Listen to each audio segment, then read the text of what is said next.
Welcome to our Cyberwise Chats, where we talk about the challenges of raising and teaching digital kids.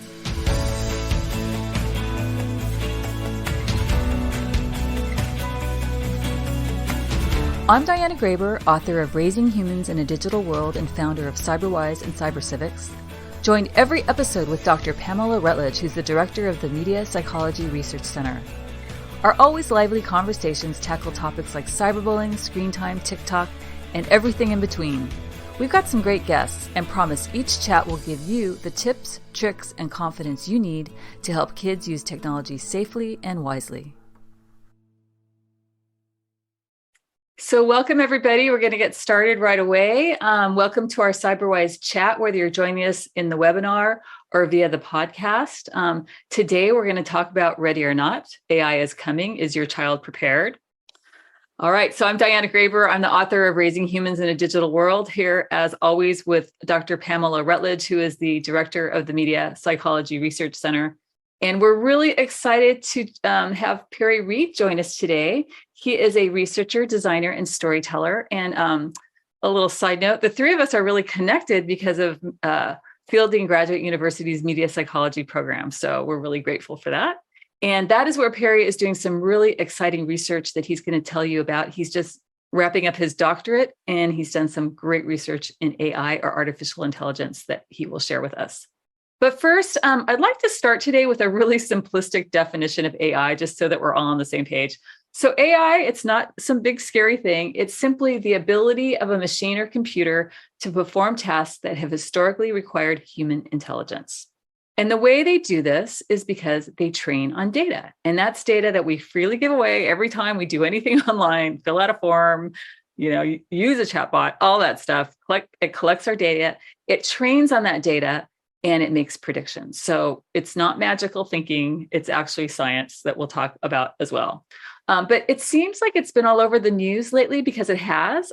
Recent innovations in technology and computer processing power has really accelerated its growth. So we're starting to see AI everywhere. In addition to that, we're starting to see a lot of what are more or less scary headlines. I'm going to read a few of them to you. This is my favorite. Hold off on having kids if you're yet to become a parent, warns AI expert Mo Gawat. Even Google is warning its employees about AI chatbots use. Open AI leaders call for regulation to prevent AI destroying humanity, and millions of lonely young men are about to get AI girlfriends. So Pam, how concerned should parents be about AI? Well, I'm going to answer that backwards. So first of all, what we're seeing here is the beginning of a really dandy moral panic, right? And I just want to make sure that everybody understands what's going out there, because what we're seeing is in tremendous exaggeration. This is not 2001 Space Odyssey. So the robots are not sentient. They are not going to take over the world. However, all these stories are being amplified by the tech companies and the politicians. What does that do for them? It keeps them in control. So be aware of the level of manipulation in these kind of moral panics. We've had them before: radio, television, rock music, the devil's music, Dungeons and Dragons, that satanic ritual, video games causing school shootings, social media corrupting our youth, and now AI with robots taking over. So the question, should parents be concerned? The real question is, are you preparing your kids for the environment they're going to be living in? If you have not taught them the things that Diana spends her, professional career doing, critical thinking, understanding privacy, understanding about manipulation and persuasion, if they are not prepared, then yes, by God, you should be worried like crazy, and not just about AI. I love that one. So I totally agree, 100%. And I love the fact that you point out moral panics, because we actually covered one just 6 months ago. Do you remember we did a chat on the metaverse, because that was big in the news and everyone was freaking out about that? And if you notice, that has not been in the headlines lately. Now this is our new moral panic. So it's always something that parents need to worry about. But we're here hopefully today to give you some tools to help you prepare your kid to use this stuff well. And I think Perry's going to have some really great insights on that. And I'd like to start today, Perry, with you sharing the research that you're doing or have done on AI, and specifically how parents might learn from it. Sure, I'd be happy to. So I've just completed my dissertation research and finalizing that manuscript now, but I've really been interested in AI, even though it's been around for a long time, because of this latest trend of what you see called generative AI or creative AI, which is when AI produces some sort of content, whether it's text, images, songs, etc. And I was really fascinated by the text generating ones to start because they're designed to mimic human-like conversational responses. But at the end of the day, it's interactive, but it's just taking in what you said and based off of its data models, predicting what you want to hear. But our human brains are so wired to tell complete stories and find meaning and significance that we can really put a lot of weight into the output of AI machines. There's two tests, so to speak, in AI that have really fascinated me, and I incorporated both into my research. One is the Turing test based off of Alan Turing, which has been around, for decades, and that's, can a computer do something that tricks a human observer into thinking they were talking to a human? And then there's also now the Lovelace test, which is really more about the creativity of AI. And it's based for an 1800s mathematician, sometimes called the first computer programmer, Ada Lovelace, who said, oh no, computers will never be creative. Whether she said that or not aside, the idea is, can a computer produce something that a human observer deems to be creative and have some sort of value? And so my current study, I really looked into a tool, ChatGPT, which I'm sure you've read in some of those headlines, and had it produce some short fiction stories for me. And then I put it through an experiment where I had US adults across the country do an online study where they read the story, but I manipulated whether they were told it was AI or not. And I really wanted to see how they cognitively engaged with the story, if they felt those emotional connections to the story characters. And then after that, how did they rate the creativity of the author of the story? And what was really fascinating is that I found that whether you told people it was AI or not, they were actually still able to engage in the story the same way. They got involved with the characters, the settings, the plots. And then they also felt similarly about how creative the writer was. It didn't dissuade them that they had been told, if they had been told it was written by AI. And for me, what this really means is that we're just seeing points in time, right? Research done a year ago had different results. That was before AI was all over the news media, on social media, and even before ChatGPT was publicly available. So I think we're at a really interesting time where all of these tools that have been in development for years, privately, are now coming to the public forefront, and we're able to really respond and react to them for the first time over these last several months. So that's my key takeaway, is that we can engage in the content that AI produces. We can feel emotional connections to it. We're wired to make meaning from what we see. And we can even find it creative, which is very interesting since, traditionally creativity has been the hallmark of humanity. So that's what I've been studying.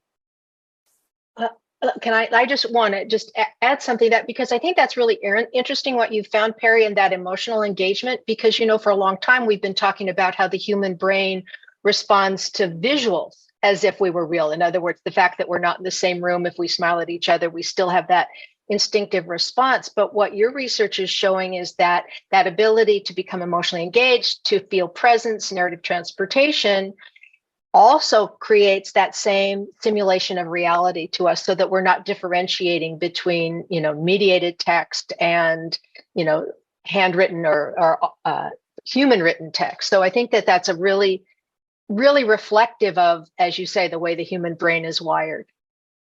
Now I have a question about that, Perry. So let's say you're a teacher and you have kids that have to write an essay and they use ChatGPT to write it for them. Is that making it harder for a teacher to detect which is generated by AI and which is generated by an actual student? Is that making their job harder? Or let's say you're a news organization and a reporter uses ChatGPT to create an article. I mean, it brings up all those kind of questions. Did you think about that while you were doing your research or afterwards? Yes, and definitely as I've gone into the discussion phase of what do my research results mean, I think there definitely is an issue, especially where we're at right now, where it can be hard to detect at first glance something produced by ChatGPT because it's so good at mimicking human language, and it's been trained on vast quantities of data we can't even fathom. And so at first glance and at surface level, yes. Now it's when you try and go a step deeper, what did someone actually learn from it? That's where you can quickly spot it or not. But I do think right now where we're at, there is going to be some difficulty with detecting plagiarism based off of the text alone. There's some AI, ironically, AI tools being developed to see if something was AI generated, but there will be some difficulty. And even in our research lab at Field and Graduate University, we've laughed because we've looked through some bot data, because sometimes, AI bots are out there trying to, answer surveys and all these things. And they're pretty good at giving surface level responses that seem really legit. So you have to go a little deeper to really figure out, you can't just go off of that surface level. Right. Yeah, there's been research recently on accuracy levels of these text bots, ChatGPT and the like, in terms of their ability to pull information. And I think this is one of the really important messages that parents can give to kids, is that don't assume because it sounds like a human that it knows what it's talking about. In one research study on medical procedures, ChatGPT was about 60% accurate. And I don't know about you, but when I go to the doctor, I'm kind of hoping for a little more higher level of accuracy in my diagnosis.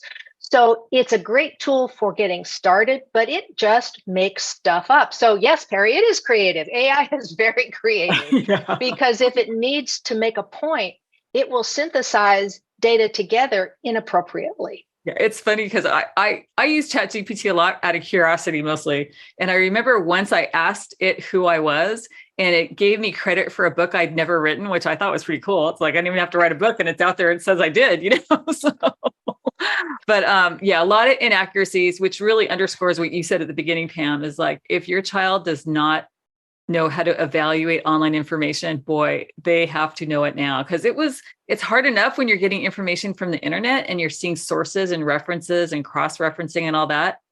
ChatGPT doesn't do that. So you have no way to know what they're doing, if it's true or accurate. Although I did see, and I think it's Microsoft's new AI tool is starting to give references and actually linking to the internet. And so, we're right now revamping our curriculum for next year, and all the teachers are saying, are you going to talk about ChatGPT? And what we're recommending is, if a kid's going to look something up on ChatGPT, also do it on the internet. Don't just rely on a chatbot. You've got to cross-reference it, check your sources, still know how to do good research using, whatever search engine you use. So yeah, it'll give you references. They just may not be real. Yeah. Very creative. So, all right. So I want to talk a little bit about something I hear kids really love are these art generators, the AI art generators. They're really big right now. I don't know who to go to first, but if either of you wanted to kind of jump in and give some examples of some and how kids are using them. I don't know if that's come up in your research, Perry. I know, Pam, you've looked into that a little bit. Sure. Well, I've actually personally been using one Midjourney for my consulting business right now, just to get us started to produce images based off of prompts that we put in. Really, when we talk about these art tools, we're putting in text-based prompts and producing images. And there's some tools out there like Midjourney that are super robust, but you have to really know how to develop the prompts. And there's others that are a little more surface level where, okay, pick your style, put in text, we'll do something with it. But what's really fascinating, I think this is where you see a lot of the talk about what are the legal boundaries and who owns the content, et cetera, because some of these tools can actually pull from copyrighted artworks, or they can pull celebrities' faces into their images. But that's on the concern side. On the positive side, it really is also an outlet for people to express themselves better. We've used softwares and technologies for the last few decades to better express ourselves or to show creativity or try out different things. This is just a new version of that. That's letting people bring ideas to life in a new way that perhaps, if they weren't spending hours learning Photoshop or, an Illustrator tool, they may not have done. Yeah, I think the prompt thing is really interesting. There's so many teachable moments here, like writing a really effective prompt. What a great English language art skill. Because as you mentioned, these AI art generators, they're only as good as the information you give it. And so to give it very descriptive words and terms, I think is really a great skill for a child to develop.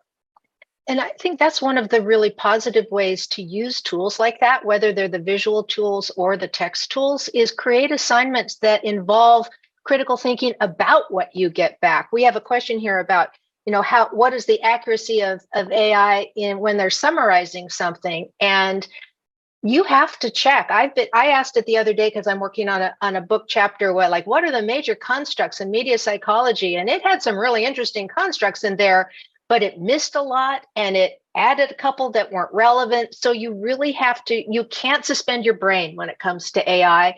You really have to use it as a tool. So important to tell kids.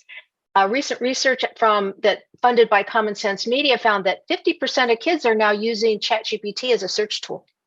It's a great way to get started on some ideas, but it is not going to be accurate any more than just a random Google search. You really do have to triangulate information. Darren is making a good point too here about his concerns about plagiarism and all that. And I think that's where you really have to, as a teacher, be creative. I know a lot of teachers have been going, oh, we're just going to, make everybody write everything with pencils. But that would be a little bit like saying, throw out your calculators.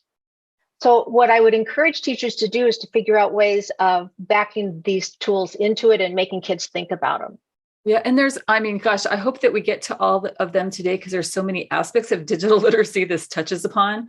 One thing that I think about a lot is the ethical thinking piece, because the kids that are using AI today are the ones who are going to develop in the future. And they're already grappling with ethical issues because kids want nothing more, a lot of them, than to be a creative artist in some manner. And when they start learning that, these tools they use are basically working off the backs of people who create art, right? And there's copyright violations all the time, and it's putting some artists out of work, and all of that stuff is of concern to kids. So they should be taught about that. One of the things we do in one of our new AI lessons is we talk about the next Rembrandt. Have you guys heard about that? You probably have. That Rembrandt's paintings were like analyzed by these AI systems, and a brand new Rembrandt painting was unveiled to the public. And so, wow, that brings up so many ethical concerns. Like, who's the artist?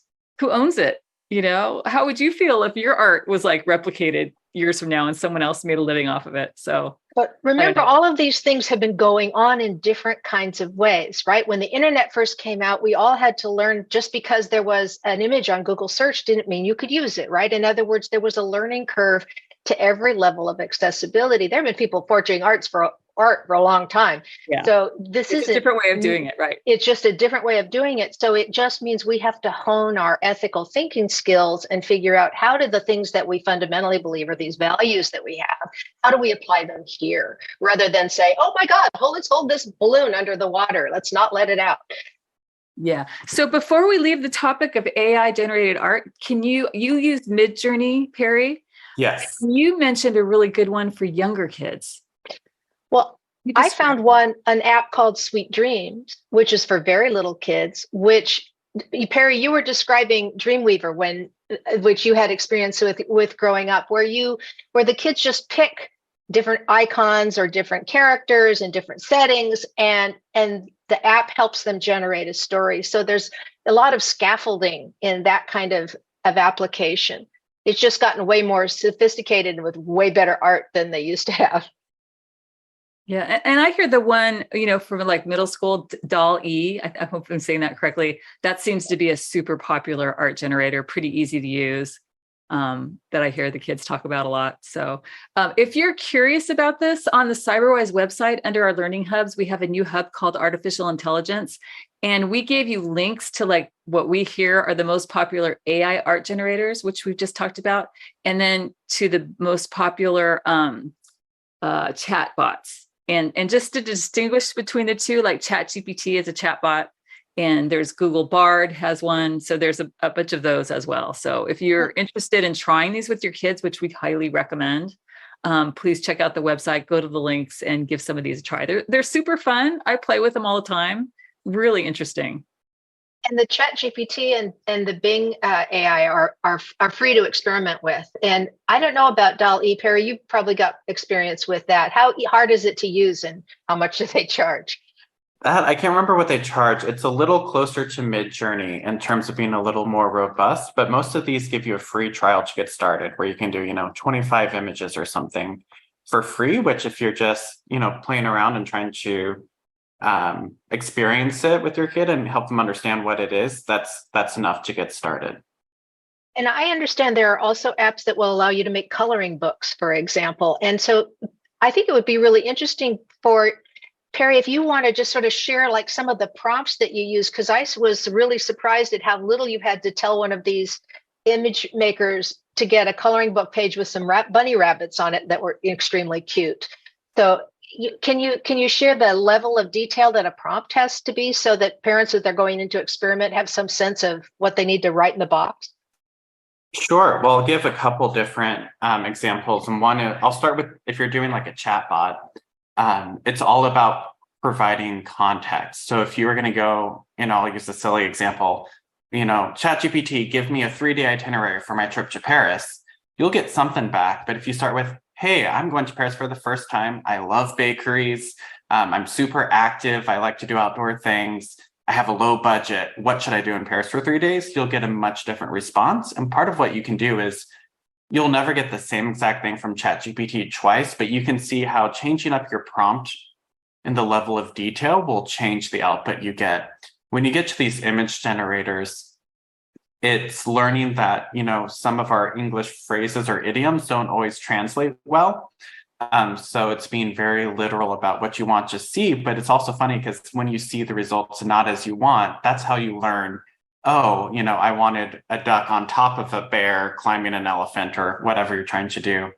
And then to get started, it's usually pretty simple. It's the difficulty is you can't easily produce multiple images that pair together well.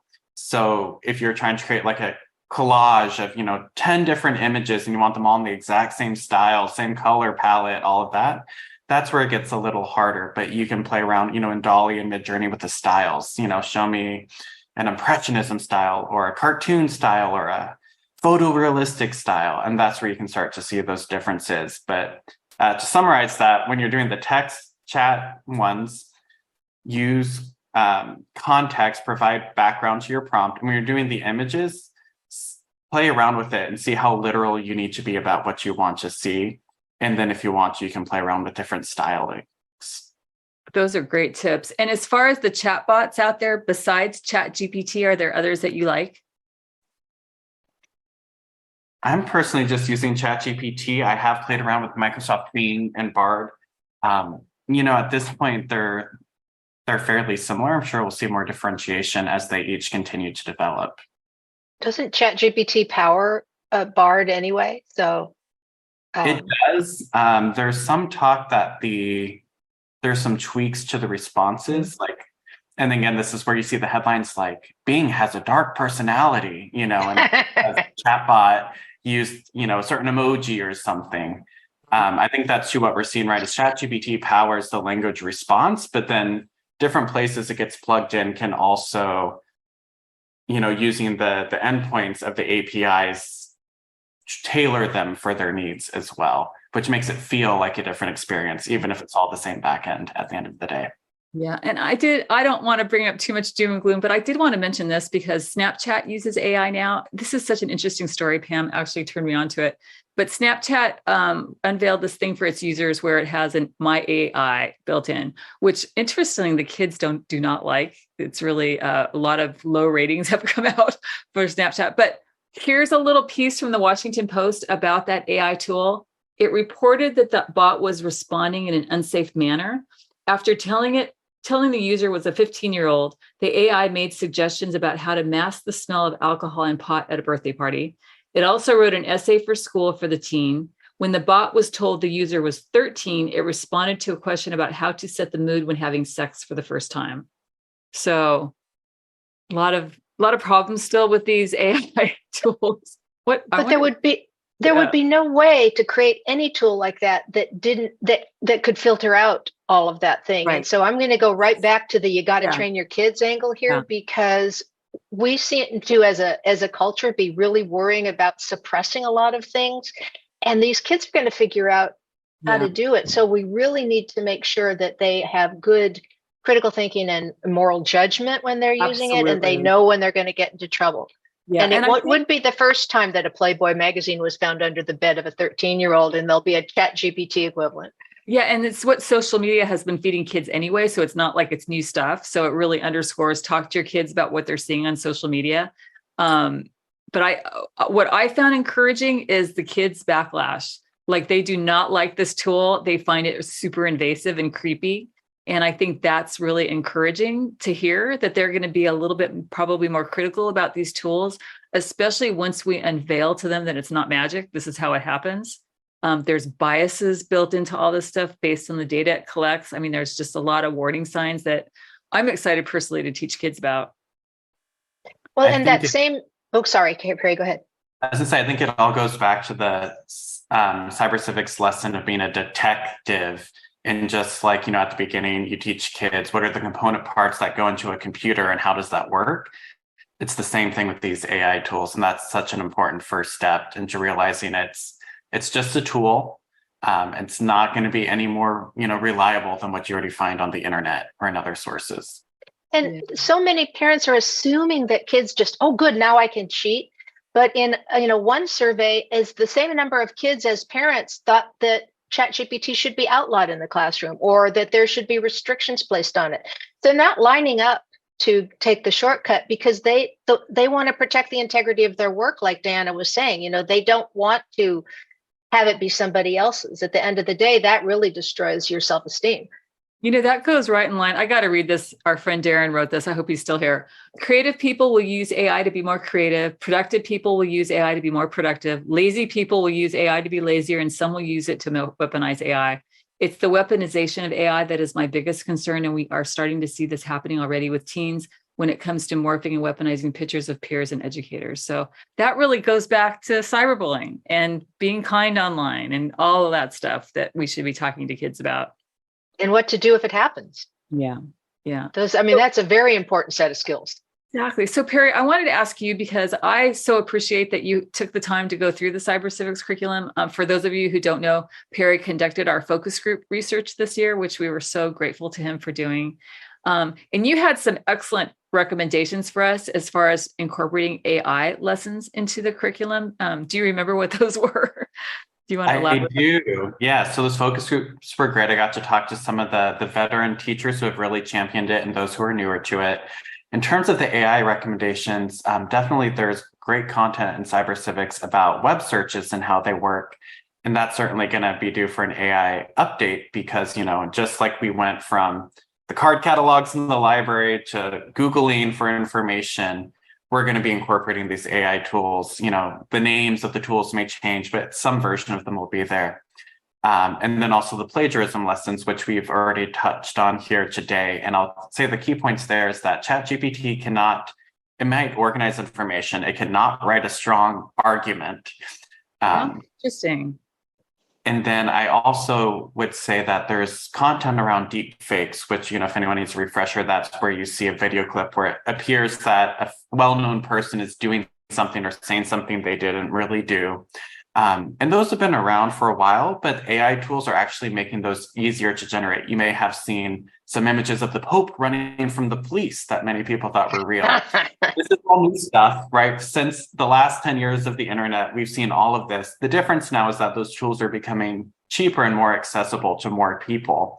So it's creating that extra level of vigilance that it's not some, very skilled programmer off doing these. It could be someone who just found the right AI tool and the right prompt to generate that.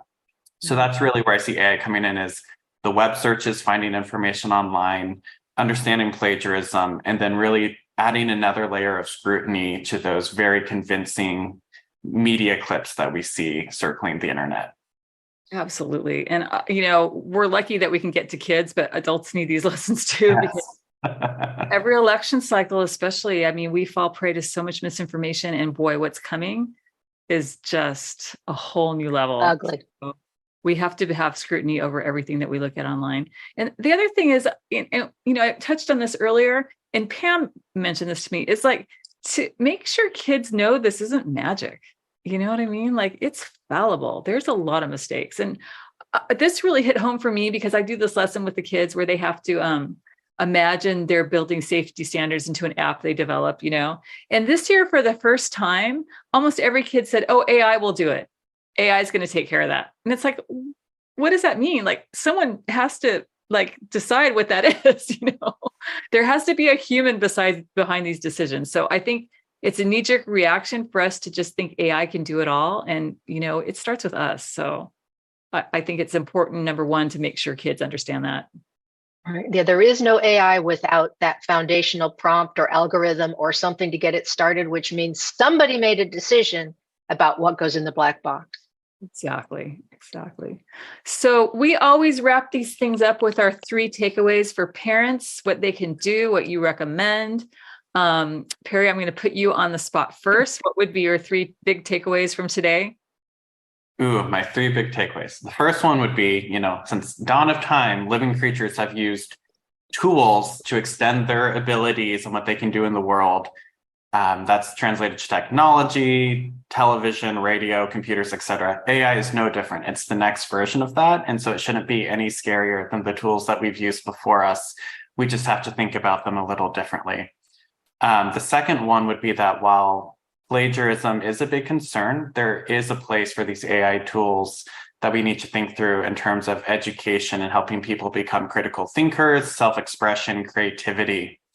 And the third one I would say is, if you haven't tried them, do it. Whether it's you alone or you with your kid, just spend some time going through these tools, demystify what they are. They're going to be hearing about them. They're going to see examples floating around online. Give them that firsthand experience of what it's like to use it. I think that's really critical at this point. Great tips, Perry. Thank you. That was awesome. Pam, how about you? I'm going to sound just like Perry with different words, right? First of all, AI is not as bad as you think. Do not panic. Second, AI is not going to be as good as you think, right? There are serious issues that we've been talking about with accuracy and bias and, garbage in, garbage out. ChatGPT pulls from the entire internet. Think about what's out there, right? That's an average. The third is, whether you use them or not, don't ignore the fact that your kids are going to have to, right? Talk, experiment, learn what you can, even if it's not going to make your life better. Be along for the ride. Don't leave them out on that journey alone. Awesome, as always, Pam. So my tips really, they all intersect with our curriculum. That's as far as my brain can go today, because that's what we're working on. But there's so many lessons kids need. So number one, they have to understand how to analyze online information. I cannot underscore that a lot. There are tools, tips, and tricks they need to learn, and we got plenty of them. And Darren mentioned one of them here about teaching them to read laterally. And what that means is, if they ever have something on their browser that they're questioning, have them open a second tab and conduct their research there. And we have 3 great research questions that they can ask. And if you want to know what those are, we have the Cyber Civic Student Hub on YouTube. The videos are there. Help yourself. Number 2, creative work. And this is something that is so important to kids. I know they love lessons on copyright. Teach them the value of creative work, and that's how AI happens, especially their AI art comes from the work of other artists. And number 3, personal information. This is a time more than ever that they have to understand and value the personal information they share on the internet and where it goes and what's being done with it, and understand that feeds these algorithms and the AI systems, and our biases are in there and everything else. So lots for kids to learn. If your child's school is not teaching digital literacy, if they're trying to accomplish this in a 1-hour assembly, bad on them. Kids need these skills. So one way or the other, please make sure your kids are learning these important things. So any last words, guys? No, what's up next? You know what? We didn't figure that out yet. So stay tuned. We will let you know what our next chat is all about. It's summertime, so we're a little behind the 8 ball here. But we are so grateful to you, Perry, for joining us today. Thank you so much, and congratulations on your research. It sounds like you're at the end of the road with that. So soon to be Dr. Reed. That's very exciting. Almost there. Yes. Thank you for having me. This was a great conversation. Absolutely. And thank you for all the help and great work you've done with us with the curriculum. So, all right, guys, well, you both have a wonderful day, and thank you all for joining us. Again, if you want more resources, check out that AI Hub on the Cyberwise website. All right. Have a great day. Bye-bye. Bye-bye.